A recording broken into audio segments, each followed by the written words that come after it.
Chers spectateurs, voici la dernière partie de l'histoire d'une infirmière, Élise, qui a exaucé le dernier souhait d'un patient. Et c'est là que tout change. Ce qui a commencé comme une infirmière faisant son travail est lentement devenu quelque chose de plus profond, de plus réel, de romantique. Dans ce chapitre, vous verrez comment l'amour peut naître dans les endroits les plus inattendus, même dans une chambre d'hôpital. Vous serez témoin d'un homme luttant pour son dernier souhait et d'une femme déchirée entre son devoir et un amour qu'elle n'aurait jamais cru trouver. Mais attention, si vous n'avez pas vu la première partie, ne la sautez pas. C'est là que leur voyage a commencé et croyez-moi, c'est le genre de début qui vous marque.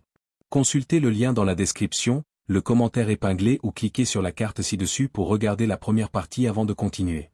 Vous vous remercierez plus tard.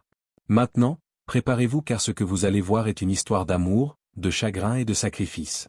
Le tout enveloppé dans une fin inoubliable. La nuit avait englouti l'hôpital Saint-Marie de Richmond dans un silence étrange, brisé seulement par les bips des machines et les pas pressés des soignants. Élise courait encore dans le couloir, ses mains tremblantes serrant son badge comme pour s'ancrer à quelque chose de réel. Le code bleu hurlait dans les haut-parleurs, glaçant le sang de tout le service. Elle savait que c'était pour David. Chaque seconde qui passait lui donnait l'impression qu'on lui arrachait un morceau de cœur. Lorsqu'elle arriva devant la porte des soins intensifs, 2 médecins s'activaient déjà autour du brancard. David était branché à un respirateur, sa poitrine se soulevant faiblement, son visage pâle comme de la cire. Les électrodes collaient à sa peau, et un perfuseur pulsait de l'adrénaline dans ses veines. La scène semblait irréelle. Elle aurait voulu s'avancer, prendre sa main, mais l'un des infirmiers la repoussa doucement. « Infirmière Moreau, vous ne pouvez pas entrer. Laissez-nous faire. » Elle acquiesça mécaniquement, mais son regard restait fixé sur David, prisonnier des machines. « N'oublie pas. » Ces dernières paroles résonnaient dans sa tête comme une promesse impossible à trahir. Élise recula dans le couloir et se laissa glisser contre le mur. Ses yeux se posèrent machinalement sur la chambre voisine. Le jeune patient dont David avait parlé, prénommé Samuel, dormait d'un sommeil fragile, ses joues creusées par la maladie. Elle se rappela les mots de David, « Je ne peux pas changer mon destin, mais je peux donner une chance à quelqu'un d'autre. » C'était plus qu'un souhait, c'était une mission qu'il lui avait confiée. Les jours suivants furent un enchaînement d'heures floues. David survécut à la crise, mais son état demeurait critique. Placé en soins intensifs, il sombra dans des moments d'inconscience qui faisaient craindre le pire. Élise, entre ses rondes, trouvait toujours un moyen de passer devant sa chambre. Parfois, elle posait la main sur la vitre, comme pour lui transmettre sa force à travers la paroi froide. Mais surtout, une idée obsédante ne cessait de tourner dans sa tête, son deuxième vœu. Samuel, le garçon de 16 ans, attendait toujours un miracle. Les médecins parlaient de dialyse de plus en plus lourde, d'une liste d'attente interminable pour une greffe. Et pendant ce temps, David se battait pour respirer. Un soir, lors d'une réunion médicale, Élise prit son courage à 2 mains. « Docteur Lemoine » commença-t-elle, la voix tremblante. « Je voudrais vous parler d'un patient. David Harris, chambre 309. Il m'a confié un souhait, si son cœur lâche, il voudrait que ses reins soient testés pour Samuel. » Le médecin fronça les sourcils. « Infirmière Moreau, ce n'est pas à vous de gérer ce genre de demande. Il existe des protocoles très stricts, et nous ne pouvons pas nous appuyer sur des confidences personnelles. » Élise sentit ses joues rougir. « Je comprends, docteur. Mais je vous demande juste, de vérifier sa compatibilité. S'il est compatible, ce geste pourrait sauver Samuel. » Le médecin resta silencieux un instant, puis soupira. « Nous allons voir ce qu'il est possible de faire. Mais sachez que dans l'état actuel, la priorité est de maintenir David en vie. » Ces mots lui firent mal, mais elle n'abandonna pas.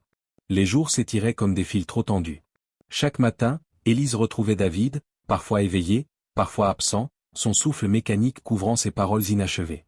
Et à chaque échange, son regard disait plus que ses mots. Elle comprenait désormais, il ne se battait plus seulement pour lui, mais pour laisser une trace, un acte qui survivrait à son corps brisé. Un soir, alors qu'elle terminait sa ronde, elle entra discrètement dans la chambre. David avait ouvert les yeux, ses pupilles cherchant immédiatement son visage. « Tu es là » murmura-t-il. « Toujours » répondit-elle en serrant sa main. Il inspira difficilement. « Élise, je ne sais pas si j'aurai encore le temps, mais promets-moi. Samuel doit vivre. »« Je t'ai promis, et je le ferai » dit-elle d'une voix ferme malgré les larmes qui brûlaient ses yeux. Il la fixa longuement, puis un faible sourire effleura ses lèvres. « Alors je peux partir en paix ?»« Non, pensa-t-elle. Pas encore. Pas maintenant. » Quelques jours plus tard, Élise fut convoquée dans le bureau du directeur de l'hôpital. Elle entra, nerveuse, découvrant 2 visages graves. Le directeur et un homme d'une 50aine d'années, le tuteur légal de David, un oncle éloigné. « Infirmière Moreau, dit le directeur, Nous avons été informés de certaines de vos démarches concernant le don d'organes de Monsieur Harris. Pouvez-vous confirmer? Élise sentit son cœur se serrer. Oui. Il m'a confié ce souhait. Je voulais seulement qu'il soit respecté. L'oncle frappa la table du plat de la main. C'est hors de question. David est encore vivant. Tant qu'il respire, personne n'a le droit de décider pour lui. Mais c'est ce qu'il veut, répliqua Élise d'une voix ferme. Il veut que Samuel ait une chance. Le silence pesa dans la pièce. Le directeur reprit d'une voix neutre. Légalement, si David ne peut plus s'exprimer, c'est son représentant qui décidera. Cependant, si son souhait est documenté et que son état se dégrade, nous pourrons envisager une procédure. Élise comprit, il fallait agir vite. La nuit qui suivit, David eut une nouvelle crise. Cette fois, même l'équipe médicale comprit que la bataille était perdue. Malgré les soins, malgré les machines, son cœur refusait de tenir. Élise, appelée en urgence, accourut dans la chambre. David ouvrit les yeux une dernière fois. Ses lèvres bougèrent faiblement. Élise, n'oublie pas. Elle serra sa main avec force, les larmes coulant librement. Je n'oublierai jamais. Je te le promets. Son souffle se brisa, et la machine émit un son continu. Un silence glacé envahit la pièce. Élise se détourna, les épaules secouées de sanglots. Mais au milieu de sa douleur, une conviction brûlante prenait racine. Elle ne laisserait pas sa promesse mourir avec lui.